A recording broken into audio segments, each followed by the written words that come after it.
이젠 정말 지쳤습니다. 당신의 말씀을 더 이상 따를 길이 없습니다. 당신이 일러주신 가르침은 실천되지 않은 채 위선과 허위를 낳았으며 당신이 약속하신 천국은 오늘날 지상의 부귀보다 허망해졌나이다.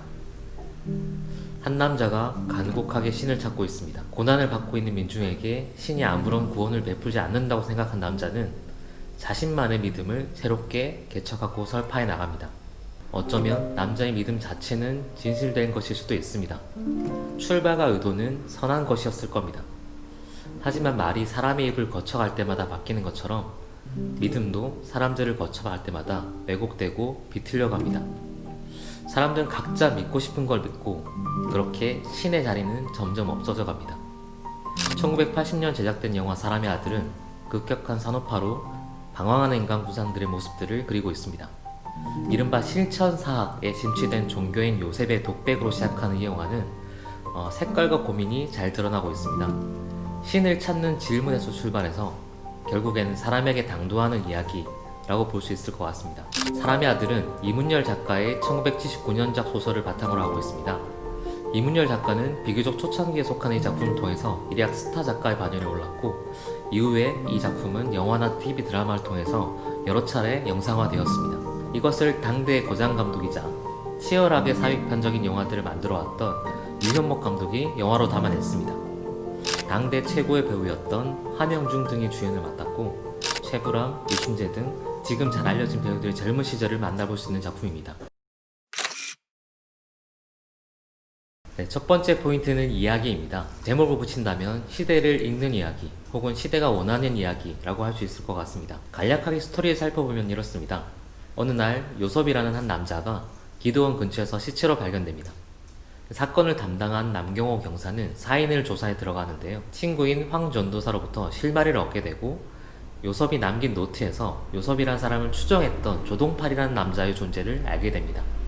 이후의 영화는 요섭이 어떤 활동을 해갔는지를 과거를 추적해 들어갑니다. 요섭이란 사람은 실천신학에 심취했던 남자였습니다.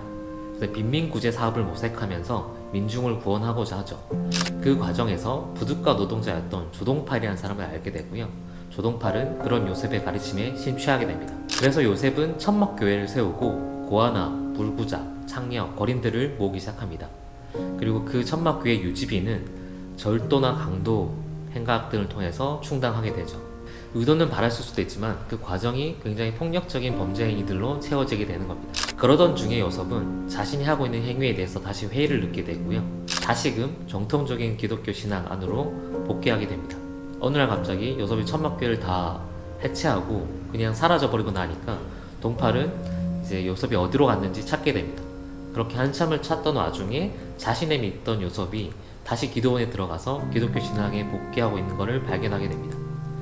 동팔은 요섭을 다기치게 되고요. 요섭은 다시 동팔에게 정통적인 기독교로 돌아가자라고 권유하지만 이에 분노한 동팔이 신을 배신한 대가를 치르라 라고 하면서 요섭을 호숫가로 유인해서 죽여버립니다. 이런 사건의 진상, 범죄의 진상을 알게 된 남경사는 이제 동팔을 쫓아가게 되는데요. 하지만 동팔은 남경상이 잡히기 전에 농약을 마시고 음독 자살을 하게 됩니다. 동팔은 자살을 하면서도 이게 자기의 패배가 아니라면서 이런 천막보다 훨씬 더 거창한 신전을 세우겠다라고 절규를 하면서 영화가 마무리되게 됩니다. 영화의 기본적인 플롯은 살인사건의 범인을 쫓아가는 일종의 범죄 수사극의 형태를 띠고 있습니다. 범인을 쫓아가는 과정 사이사이마다 신과 인간의 문제, 혹은 믿음과 구원의 문제, 또는 현대인의 어두운 심리 같은 것들을 굉장히 촘촘하게 녹여내고 있는 작품이고요. 그래서 책을 덮은 후에 혹은 영화가 끝난 후에도 생각할 거리를 안겨주는 영화입니다. 특히 70년대, 80년대가 어떤 시기였는지, 특히 1980년이 어떤 시기였는지를 한번 살펴보면 이 영화의 메시지가 좀 더 와닿을 수 있습니다. 우선은 되게 고도의 경제 성장으로 인해서 여러 가지 문제들이 촉발되던 시기였습니다. 그래서 거기에 지식인들의 어떤 고뇌, 현대인들의 우울 등이 더해지면서 그것이 신에 대한 질문이나 종교에 대한 회의적인 시선으로 연결되게 됩니다. 70년대 또 한편으로는 경제 성장과 함께 이른바 기업형 교회라고 불리는 교회들의 어떤 부의 축적들이 이루어지긴 시기인데요. 이 부의 축적을 매달리던 교회들의 문제를 정면으로 지적하는 내용도 이 영화에는 담겨 있습니다. 그래서 당시 기독교인이기도 했던 유현목 감독은 소설 원작을 통해서 적지 않은 충격을 받았고 그래서 직접 영화에 나섰다고 합니다. 이 영화의 두 번째 포인트는 매우 영화적이라는 겁니다. 영화가 영화적인 게 어떻게 보면 당연한 것처럼 들리지만 대부분의 영화들이 특히 이렇게 좋고 탄탄한 원작을 바탕으로 한 영화들일수록 이야기에 집착하기 마련이거든요. 이야기를 얼마나 잘 전달할까에 좀 더 집중하기 마련인데 사람의 아들 같은 경우는 연출적인 스타일이 굉장히 돋보이는 영화 중에 한 편입니다.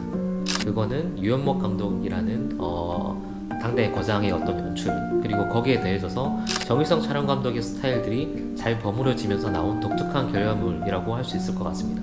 사람의 아들의 연출은 전반적으로는 좀 거칠고 직접적이고 단순합니다.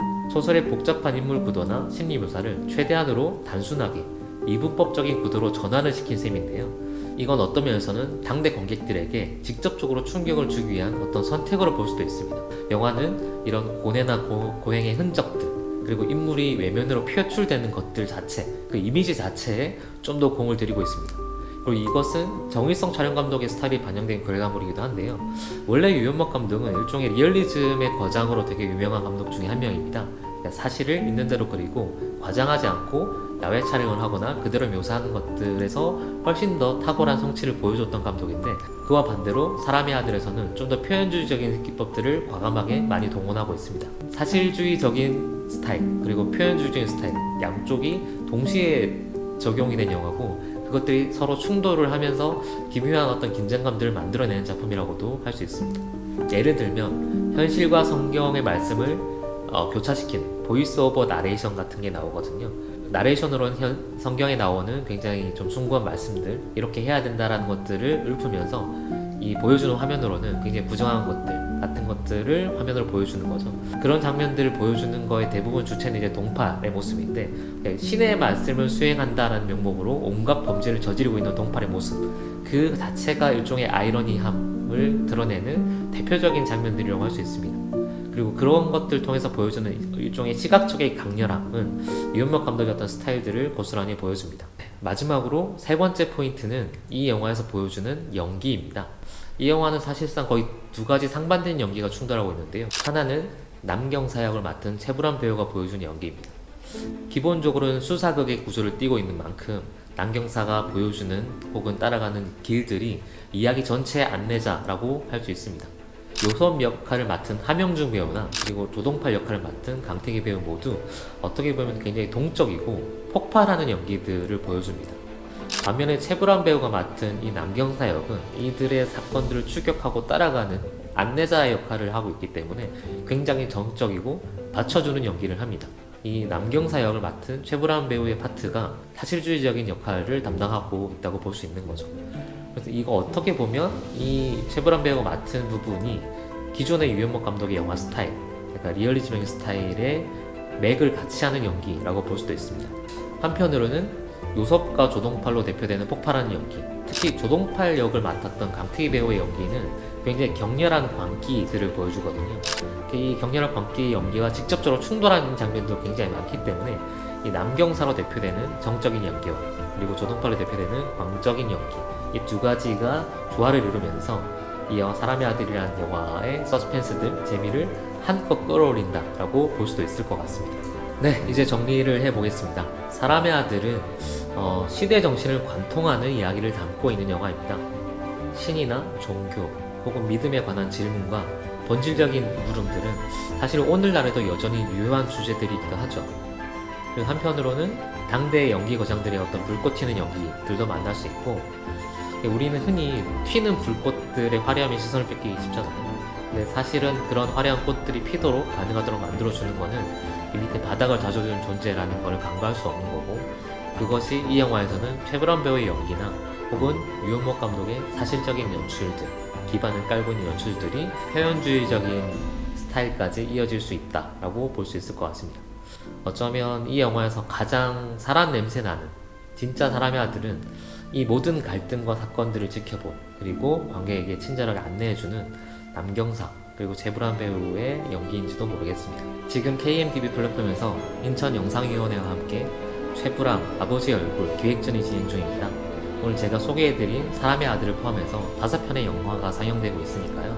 5편 영화들을 꼭 이번 기회에 부디 만나보시고 많은 관람을 통해서 다시 한번 고전 명작의 어떤 무게들, 즐거움을 느끼실 수 있기를 바랍니다. 오늘 함께 해주셔서 감사하고요. 여기까지 신의 11의 성경원이었습니다.